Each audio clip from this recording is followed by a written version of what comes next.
వచ్చేంత గ్యామర్ తగ్గిపోయి అయ్యగారు అండ్ అయ్యగారు ఏట్రా సుబ్బడు ఏటి కబుర్లు ఏటే మా ఊళ్ళు మేము ఏదేదో చేస్తున్న కార్యక్రమం తెలుసా?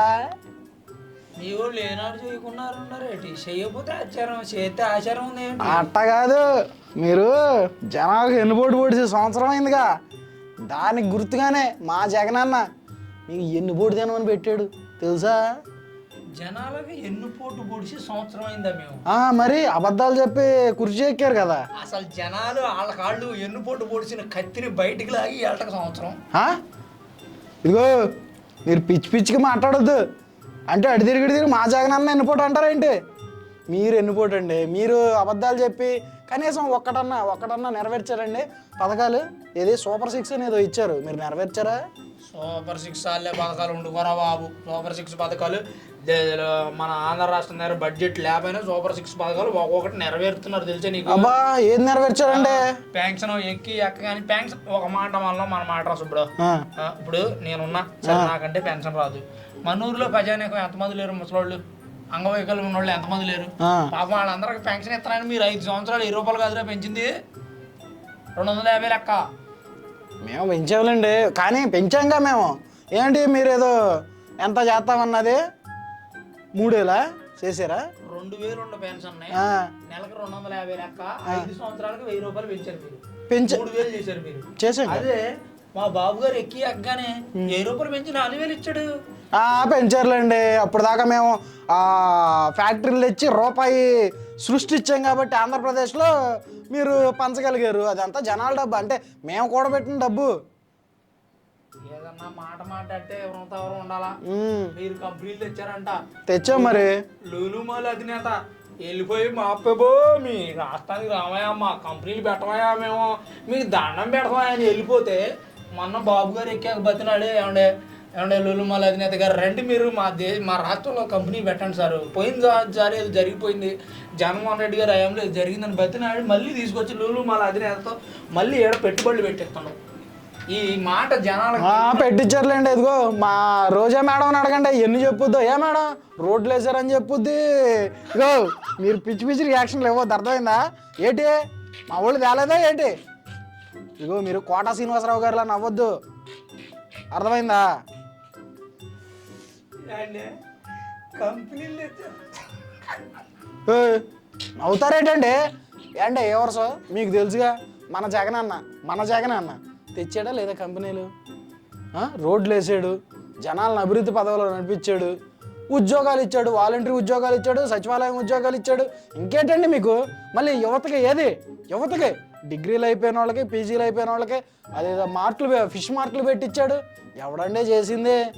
మా జగనన్న. చెప్పేదేంటండి? వాళ్ళకి తెలీదా? 50 వరుస మీకు తెలీదా? మీరు ఇవన్నీ సంవత్సర కాలం ఏదో టైంపాస్ చేశారు కాబట్టి మా అన్న మీరు పదవి ఎక్కి ఒక్క పని కూడా చేయలేదు కాబట్టి ఈ ఎన్నిపోటు తినమని మిమ్మల్ని గుర్తు చేయడానికి పెట్టాడండి. అయిపోయిందా? ఏంటి అయిపోయేది? అయిపోయిందా? ఆగు. అయిపోతే నేను చెప్పేది చెవులెట్టి ఆలకించు. నువ్విందాక చెప్పినట్టు వాలంటీర్లు ఉద్యోగాలు ఇచ్చారు. ఇవ్వకుండానే మీ ప్రతి ఒక్కరికి పెన్షన్లు ఇంటికి వచ్చినాయా? ఆగు. నువ్వు మాట్లాడేటప్పుడు నేను మాట్లాడాల. అంటే వివర్స్ సుబ్బడు మాట్లాడేటప్పుడు నేను మాట్లాడానా? లేదుగా, అమ్ముకున్నానుగా. ఇప్పుడు వాలంటీర్లు ఉద్యోగాలు ఇచ్చాడు. డిగ్రీలు పీజీలు చదివిన కుర్రోళ్ళకి 5,000 ఇచ్చి 2,50,000 మంది జనాలని ఖాళీగా కూర్చోబెట్టి 5,000 రూపాయల కాళ్ళకి ఎందుకు శాతగానం వాళ్ళు తయారు చేసింది అంటాం. ఇందులో ఏమాత్రం డౌట్ లేదు. ఇప్పుడు సుబ్బడు మీ చుట్టాల పిల్లగాడు డిగ్రీ చదివిండి అన్నాం. అవును చదివాడుగా, మొన్న చెప్పాగా. మాది ఆడి పేరేంటి? ఎక్కడో తీసుకొచ్చి పరిచయం చేసాగా. ఆ చుట్టాల పిల్లగాడు ఎక్కడో బాబు గారు ప్రభుత్వం వచ్చిన తర్వాత ఉద్యోగంలో జాయిన్ అయ్యిందో లేదు? అది మా ప్రభుత్వంలో రాసిన ఉద్యోగం, మీ ప్రభుత్వం ఎక్కిన తర్వాత వచ్చింది. సంవత్సరం 4,50,000 రూపాయలు ప్యాకేజ్ తీసుకుంటున్నానని చెప్పిండో లేదు? చెప్పిండు. మరి సంవత్సరం 4,50,000 రూపాయలు అంటే నెలకెంత 36,000 సుమారు ఉంటుందిగా? 36,000-40,000 ఉంటదేమో. డిగ్రీ చదువుకున్న కుర్రోడికి 40,000 రూపాయలు సంపాదిస్తుంటేనే తక్కువ అని ఇంకా మళ్ళీ నువ్వు అంటున్నావు. అంటే మా కుర్రోడు తక్కువ వస్తుంది జీతం అంటున్నావు. 5,000 రూపాయలకి వచ్చింది ఉద్యోగం మంచిదని మళ్ళీ ఇప్పుడు ప్రచారం చేస్తాం. అవునండి. పాపకాండ కాబట్టి ఏంటి? అది అప్పుడు మా వాళ్ళు ఏమన్నారు, మా వాలంటీర్లంతా మేము ప్రజాసేవ చేయాలనుకున్నాం. ఒక ఆమె ఏంటి విప్రోలో ఉద్యోగం చేస్తా నేను ప్రజాసేవ చేయాలనుకున్నాను జగనన్న కింద, అందుకే నేను వాలంటీర్గా జాయిన్ అయ్యానని చెప్పిందండి. మేము ప్రజాసేవకి అంకితం చేసాం యువతని. ప్రజాసేవ చేయాలంటే రాజకీయాల్లోకి రమ్మను, కార్యకర్త నుంచి ఎమ్మెల్యే దాకా ఎదగమను. అంతేగాని చదువుకున్న వాళ్ళని, కుటుంబానికి ఆధారమైన కుర్రోళ్ళని 5,000 ఇచ్చి ఇంట్లో కూర్చోబెట్టద్దు. లేదండి, అంటే అది అప్పుడు ప్రజాసేవ ఎలా చేయాలో ట్రైనింగ్ ఇచ్చాము మేము. అది ప్రజాసేవ కాదులే ఇప్పుడు. ట్రైనింగ్ ఇచ్చామండి. ఒక పక్క ప్రజాసేవ అంటున్నావు, ఒక పక్క ఉద్యోగాలు అంటున్నావు. నువ్వు కూడా 2 నాలుగులు వేసుకొని మాట్లాడుతున్నావు. ఎటు తిరుగుతూ అటు నాలుగు మాట్లాడలేని నాలుగు ఏదైనా మాట్లాడుతానంటూ ఏదో ఒకటి మాట్లాడేద్దాంలే, అయ్యగారికి ఏం తెలుసు. రేషన్ వ్యాన్లు తీపిచ్చారు ఏంటంటే మీకు అవి ఉంటే ముసలోళ్ళు మొక్కోళ్ళు ఎంత ఇబ్బంది పడుతున్నారు. సరే సుబ్రా, నేను నీ మాటకే వస్తా. ఈ మాట నేను ఒప్పుకున్నా కానీ చిన్న మాట అడుగు సమాధానం చెప్పు. చిన్న మాట ఏంటి? ఈ మాట ఒప్పుకుంటాను నేను. రేషన్ వ్యాన్లు ఓపెన్ చేసినప్పుడు ఇంటింటికి తిరిగి ఇస్తామన్నారు లేదు? ఇస్తామన్నా ఇచ్చాంగా. ఏది వీధిలోకి తీసుకొచ్చి బండి ఆపి సైరన్ వేయటమా? ఎక్కడ కొట్టుకాడికి వెళ్ళి తీసుకునే కంటే రోడ్డు చివరికి వెళ్ళి తీసుకోవడం బెటరే కండి. ఇప్పుడు అసలు మీరు ఇత్తనాంది ఏంటి? ఇంటింటికి తిరిగి మరి రోడ్డు మీద పెట్టి ఎందుకు? రోడ్డు మీద పోయి తెచ్చుకునే వాళ్ళం మేము డిపోకి పోయి తెచ్చుకోలేము. 50 ఏళ్ళకు ఒక డిపో ఉందిగా. మేము అవి కాదులేండి. ఇప్పుడు మా వాడు ఆగు, అన్నింటికి నీ దానికి ఒప్పుకొని నేను. అదేంటి చెప్పొద్దా? మీరు వ్యాన్ వేసుకొని వచ్చి వీధిలో పెట్టేది ఒక్కరోజే. ఆ ఒక్కరోజు అడిగి ఇవ్వడం వచ్చి చుట్టం ఊరు పోతే ఆడి రేషన్ పోయినట్టే. అవి అమ్ముకొని విశాఖపట్నం పోర్ట్లో ధరలించుకోవచ్చు, అటు నుంచి చెన్నైకి చైనాకి ధరలించుకోవచ్చు, అటు రేషన్ బియ్యం అమ్ముకోవచ్చు. అదే అవునండి, వాళ్ళే అమ్మేస్తున్నారు. ఇప్పుడు ఏంటంటే వ్యూవర్స్ మీలో ఎంతమంది రేషన్ బియ్యం తీసుకుని తిరిగి కొట్ల దగ్గర 10 రూపాయలకి అమ్మట్లేదండి? ఎంతమంది అమ్ముతున్నారు? చేతికి వచ్చిన తర్వాత వాళ్ళ బియ్యం వాళ్ళు అమ్ముకుంటారు, ఏమైనా చేసుకుంటారు. వాళ్ళు అమ్ముకుంటే నేరం కాదు. మీరు ఎందుకు అమ్ముతున్నారు? మీరు డిపో వాళ్ళు అయ్యండి. ఆ రేషన్ వ్యాను మీరు ఒక్కరోజు తీసుకొచ్చి ఒక్కరోజు తీసుకోవడం కుదరని వాళ్ళు ఎంతమంది మిస్ చేస్తే ఆ రేషనాన్ని మీరు అక్రమంగా తరలించారు. ఆ మాట ఒప్పుకోసప్పుడు అది వదిలేసేయి. ఇప్పుడు డిపోలో రేషన్ ఇస్తే 15 రోజులు ఎప్పుడు కుదిరితే అప్పుడు తెచ్చుకోవచ్చు. నాకు ఎప్పుడో అప్పుడు కుదిరిద్దాయా?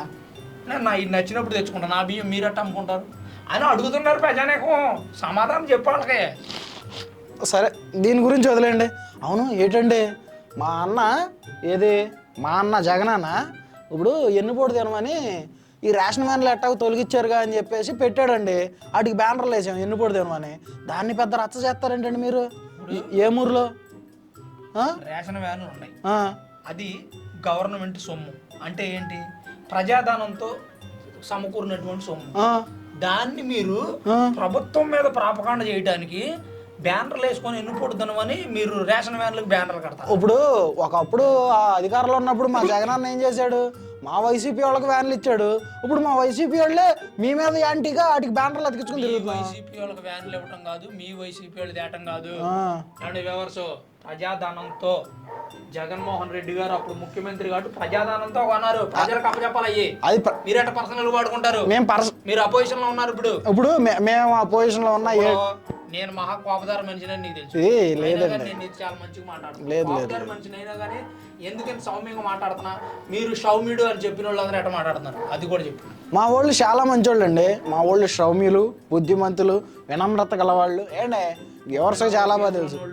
ఇగో డోర్ డెలివరీ ఇంకా అవన్నీ వద్దు, కథాలు తవ్వద్దు, మేము తవ్వుతాం. కార్యాలయాలు ధ్వంసం చేసిన వాళ్ళు చెప్పు.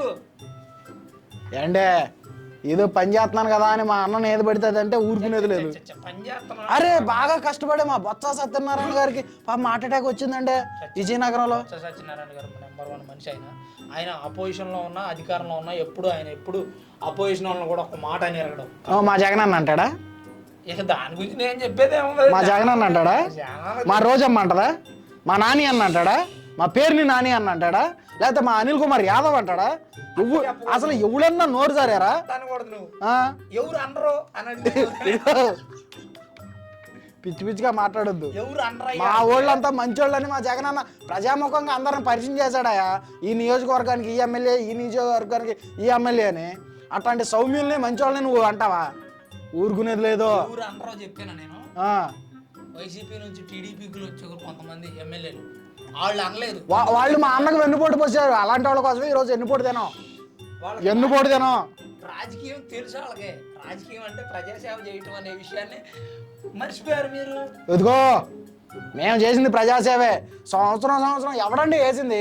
10 ఏళ్ళు మా అన్న తప్పకుండా వేసాడు. 10 అమరావతిలో తిరగటమా? ఇదిగో మీరు మా అన్నను అవమానిస్తే ఊరుకునేది లేదు. పోలీస్ ప్రొటెక్షన్ తో చైన్ వేసుకొని తిరగటమా? ఇదిగో ఏండే మీరేదో వయసులో పెద్దవాళ్ళని ఊరుకున్నా నేను. నేనేం అంటలేదనా? ఒక మాట నా మీద దయించి ఒక మాట అంటే, ఇప్పుడు ఇవాళ సుబ్బడం నేను ఇలాంటి వీడియోలు రిలీజ్ చేస్తాను. ఏమని? వైసీపీ గురించి, టీడీపీ గురించి, కూటమి ప్రభుత్వం గురించి, రాజకీయాల గురించి, రాజకీయ నాయకుల గురించి. సుబ్బడు ఇది కూడా నీ మంచిగా చదువుతాను, నీ మీద పగతో కాదు. మా జగనన్న విమర్శించేలా చెప్పొద్దు. ఇప్పుడు మీ జగనన్న విమర్శించకుండా చెప్పడానికి పదమే లేదు తెలుగులో. ఇదిగో ఏంటి నేను నెక్స్ట్ ఎపిసోడ్ నుంచి వీడియోలు ఏం చదువుతురా. మా జగనన్న అంటారేంటండి మీరు? ఏం ఎవరు వాళ్ళ నాయకుడిని అంటే వాళ్ళు ఊరుకుంటారా? చూసారా ఎంత తెలివిగా నేను చెప్తున్న పాయింట్ని తప్పించేసాడు. అంటే వీళ్ళ పార్టీ ప్రజాసేవ అనే మాటను తప్పించేసింది. ఇదిగో పిచ్చిగా మాట్లాడొద్దు. నువ్వు చెప్తున్నా ప్రజాసేవ ఏంటండి? మేము చేసింది ప్రజాసేవ కదా. 5 సంవత్సరాలు మా అన్న ఎంత బాగా ప్రతి ఒక్కరి సమస్య తెలుసుకున్నాడు. ఎవరి దగ్గరికి వచ్చినా కాదనలేదు. ఏ చిన్న సమస్య వచ్చినా, ఆఖరిగా వరదలు వచ్చినా కానీ దగ్గరికి వచ్చిన రైతులను పలకరించాడు. ఇదిగో ఏండే మీకు నాకు మధ్యకు ఇదిగో చెడిపోద్ది. ఇంకా సరే చెడిపోద్దే. అండ్ నాకు ఒక పాయింట్ చెబుతానన్నా, చెప్పనేమో సుబ్బడు అడ్డుపడింది. ఒక పాయింట్ చెబుతున్నా. రాజకీయ నాయకుల్ని, పార్టీ నేతల్ని, విలేకరులు, జర్నలిస్టులు, యూట్యూబర్సు, వాక్చాతుర్యం ఉన్నోళ్ళు విమర్శిస్తూ ఉంటారు. అలా విమర్శించిన వాళ్ళని కూడా ఎన్ని ఇబ్బందులు పెట్టారండి మీరు చెప్పండి. ఏంటండి మరి అబద్ధాలు ప్రలోభాలు చెప్తే పెట్టరా? ఏమండే ఒక మాట అండి, ఇవాళ నేనే చెప్తున్నా ఒక మాట. చంద్రబాబు నాయుడు గారు 100 కోట్లు దోషించారంట, అది నిజమా? ఏమో దోశారేమో, దొయ్యకుండా నీకు నోట్ల నుంచి ఆ మాట ఎందుకు వచ్చింది? జగన్మోహన్ రెడ్డి గారు 1000 కోట్లు దోషించారు, అది నిజమా? ఎట్టంటావా నువ్వు? మా జగన్ అన్న ఎట్టంటావు? ఎట్టంటావు నువ్వు? నేనే చంద్రబాబు నాయుడు గారు దోషించారని ఎవరో విలేకరు అన్నాడని నేనంటే కూడా నేను పెద్ద ఫీల్ అవట్లా. అని అనకముందే ఉన్నమాట అంటే ఉలికి ఎక్కువ అన్నాడు. ఉన్నమాట అది ఉన్నమాట నువ్వు చూసావా? ప్రూఫ్లోనే గుమ్మడికాయ దొంగ అంటే భుజాలు తడుముకున్నాడు అనగానే విలేకరుల మీద. ఇదిగో ఏండి ఎవరు సో నేను చెప్పేదేనండి, ఈయన పిచ్చిగా మాట్లాడుతున్నాడు. ఈరోజు మన ఎన్నుపోటు దినం జరుగుతుంది జగనన్న ఆధ్వర్యంలో. బొత్స సత్యనారాయణ గారికి హెల్త్ బాగా ఒక హాస్పిటల్ ఉన్నాడు. ఆయన వదిలేసి మిగిలిన అన్ని నియోజకవర్గాల్లో ఈ వెన్నుపోటు దినాన్ని విజయవంతం చేయండి. మనం ఖచ్చితంగా 2029లో అధికారంలోకి వస్తాం. వచ్చిన తర్వాత వీళ్ళు ఎవరైతే మనల్ని ఇబ్బంది పెట్టారో, దాడులు చేశారో వాళ్ళందరినీ ఖచ్చితంగా వదలం, పేర్లు రాసుకోమని మన జగన్ అని చెప్పాడు. ఖచ్చితంగా వీళ్ళకి ఉంది, ఖచ్చితంగా ఉంది, మీకు ఉంది. విన్నారా? 29లో గెలుస్తారంట. ఇప్పుడు 29లో గెలవాలంటే ఇప్పుడు నుంచి ప్రజాసేవ చేయాలి. వీళ్ళు జనంలో తిరగాల, అంతేగాని అపోజిషన్ మీద నిందలేయకూడదు, రూలింగ్ పార్టీ మీద లేనిపోని కల్పించకూడదు. అసలు చెప్పేది అనుకుంటే వెళ్ళిపోయిన మనిషి బొన్ను ఇట్రా అవసరం ఇట్రా. ఇప్పుడు తెనాలి పర్యటనకి వెళ్ళిండా మీ అన్నయ్య?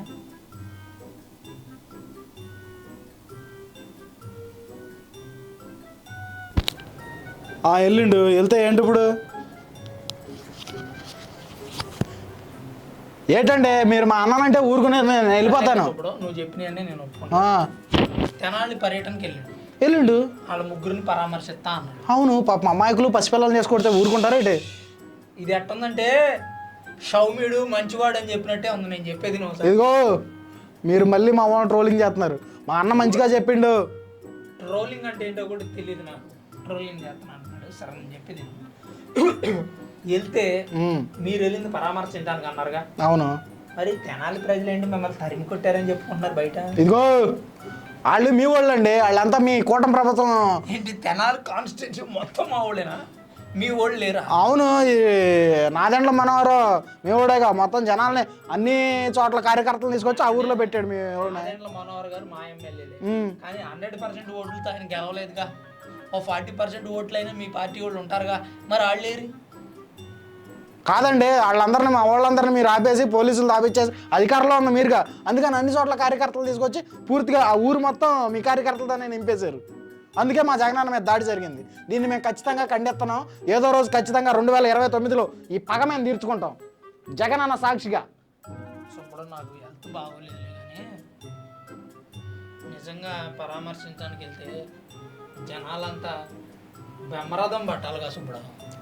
అక్కడ ఉన్నది మా వాళ్ళు కాదండి, మా వాళ్ళందరినీ పోలీసులు దాపిచ్చేసి మీరు మీ టీడీపీ కార్యకర్తలు వాళ్ళంతా. మళ్ళీ వాళ్ళ మీద గతంలో కేసులు ఉన్నాయని మీ నాయకుడికి తెలుసు అంట. అవును ఉన్నాయి, ఏదో గతంలో చేసినట్టుగా ఇప్పుడు కొడతారా మీరు? ఉంటే 1-2 కేసులు లేదు ఉన్నాయండి, మా జగనన్న మీద కూడా ఉన్నాయి. మేము సీఎం చేసుకోలేదు ఏంటి ఆయన్ని? చేసుకోలేదా? పాయింట్ ఏనండి, ఆన్సర్ వచ్చేసింది. ఏమండి ఇంకా నేను ఎందుకంటే మాట్లాడటం, సుబ్బడే ఆన్సర్ చెప్పేసిండు. కేసులు కూడా చేసుకుంటున్నాం అండవు. అవును ఏండి, గతంలో మనం 2019 నుంచి 24 వరకు మధ్యలో మన కేసులు ఉన్నాయి, మన జగన్ గారి మీద ఉన్నాయి. ఆడెవడో ఆడియో రిలీజ్ చేశాడు, ఆడి మీద నాకు యమా కోపం. ఆడెవడో దొరికితే చంపేస్తాను కానీ అవిడి బిట్టు ఉంటుందంట. ఏంటి మొత్తం కాకినాడ యూనివర్సిటీ అవిడి బిట్టు అంత ఉంటుందంట జగన్ మీద కేసులు. ఎవడంటాడు?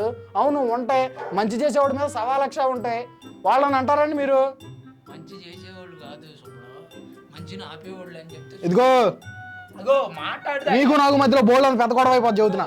మాట్లాడితే అయ్యగారు విమర్శించడం, ఆ రూలింగ్ పార్టీని విమర్శించడం కాదు, మంచి చెడు తారతమ్యాలు తెలుసుకోవాలా. తెలుసుకుంటారు కానీ ఏంటి అర్థం పెట్టుకు తిరుగుతున్నారు? గ్లామర్ ఏమైనా పెరిగిందా ఈ మధ్య ఇంట్లో కూర్చున్న సలదానాన్ని? కానీ ఏది ఆ తడికలు సత్యవేసి కోసమా? అమ్మగారికి చెప్పనా తాటలు చూద్దు మళ్ళీ. ఇక అవన్నీ నువ్వు మాట్లాడకూడదు, నేను అడగకూడదు. మా జగన్ గారి గురించి మాట్లాడితే ఈసారి మీ ఎఫ్ఐఆర్ లీకు అమ్మగారికి చెబుతున్నా. రాష్ట్రంలో అభివృద్ధిని చూడకుండా 5 ఏళ్ళు ఎట్ట వదిలేశారు, నన్ను కూడా అట్ట వదిలేయండి. ఇదిగో ఎవడండి వదిలేసింది అభివృద్ధిని? ఏదో కానీ అభివృద్ధి బాగా చేసింది మేము. మీరు రాష్ట్రాన్ని నాశనం చేస్తున్నారు కాబట్టి మా జగనన్న ఎన్నుపోటు జనాన్ని ఈరోజు ఎన్నుకున్నాడు. మీరు మంచి చేస్తే జనాలు ఎందుకు తిరగబడతారు చూపడం? ఈ లాజిక్ ఎందుకు మిస్ అవుతున్నారు? గడపలో వ్యతిరేకత వచ్చిందా? తెనాల్లో వ్యతిరేకత వచ్చిందా? తెనాల్లో మాత్రం నేను ఒప్పుకోనండి, వాళ్ళంతా మీ ఊళ్ళో. గడపలో ఒప్పుకుంటున్నావుగా. కాదు, నన్ను కన్ఫ్యూజ్ చేయమాక. లేదు, మా జగనన్నకి రేపు పొద్దున మీరు హారతలు పడతారు, అరచేతుల్లో పెడతారు. ఎపిసోడ్ నేను చెప్పేది ఏంటంటే నెత్తిన పెడతారే కాదు, నేను చెప్పేది ఏంటంటే ఇదిగో మా జగనన్నకి హారత పడతారు. ఇదిగో ఏమండి, ఎక్కడ వెలిగించుకుని మనం 2019లో మనం ఆయనకి హారత పట్టాము, అట్టాగే పట్టాలి. మన ముద్దుల జగనన్న కనిపించిన ప్రతి ఒక్కరికి ముద్దులు పెట్టేవాడు, గుర్తుందో లేదో మీకు? అంటే చెల్లెలు షర్మిల మేడం గారు ఉన్నారు, పాదయాత్ర చేసి ఏదో సపోర్ట్ చేశారు, ఇప్పుడు ఆవిడ కూడా లేదు. ఇదిగో ఆమె కూడా మా అన్నగే ఎన్నుపోటు పోసింది, ఆమె కూడా మీ పార్టీయే. మీ శర నుంచి తప్పించుకొని పోతే ఎన్నిపోటు పొడిచినట్టే అరసప్పుడు. శర ఏంటండి? శర అంటే మా అన్న ఎంత మంచోడు, నన్ను ఒక్క మాట అన్న అంటాడా? ఎప్పుడు చూసినా చిరునవ్వులు చిందిస్తూ ఉంటాడు. ఇప్పుడు నీ టార్చర్ పడలేక నేను వెళ్ళిపోయినా మా అయ్యగారు నాకు ఎన్నిపోటు పొడిచినని చెప్పుకుంటారా బాబా? నువ్వా నిన్ను నమ్మలేవురా బాబా మిమ్మల్ని. టార్చర్ పడలేక వెళ్ళిపోతున్నారు వాళ్ళు, పోయిన వాళ్ళ ఎన్నిపోటు పొడిచారు మాకు అని చెప్పుకుంటా ఉంటారు. అదేంటండి వీళ్ళంతా ఎన్నిపోటు పొడిచారు? ఎన్టీ రామారావు గారికి చంద్రబాబు నాయుడు గారు ఎన్నిపోటు పొడిచినని ప్రాపకాండ చేస్తున్నారు. ఎన్టీ రామారావు గారికి చంద్రబాబు నాయుడు గారు ఎన్నిపోటు పొడితే నందమూరి కుటుంబం మొత్తం చంద్రబాబు నాయుడు గారిని ఎందుకు ఆ రకంగా చూసుకుంటారు చెప్పండి? ఏమో అవన్నీ మాకు తెలియదు, మీరు ఎన్నిపోటు పొడిచారు అంతే. ఒప్పుకోరా? ఓరు బాబు ఏమండే వివర్స్, ఈ సుబ్బడికి నేను చెప్పలేను ఏది న్యాయమో ఏది అన్యాయమో, మీకే బాగా తెలుసు. ఓట్లేసి 2029 మన అన్న వచ్చేది. ఈ రోజు ఎన్నిపోటు దినం గట్టిగా గ్రాండ్గా జరపండి. 2029లో వీళ్ళంతా చూడపోతే చూడండి. 2029 మందే. 2029 మందే. ఓడిపోయిన బాధలో ఉండలేండి. మీరు ఏదో ఒక మెసేజ్ కామెంట్ చేయండి. మరి ఉంటా, నమస్తే.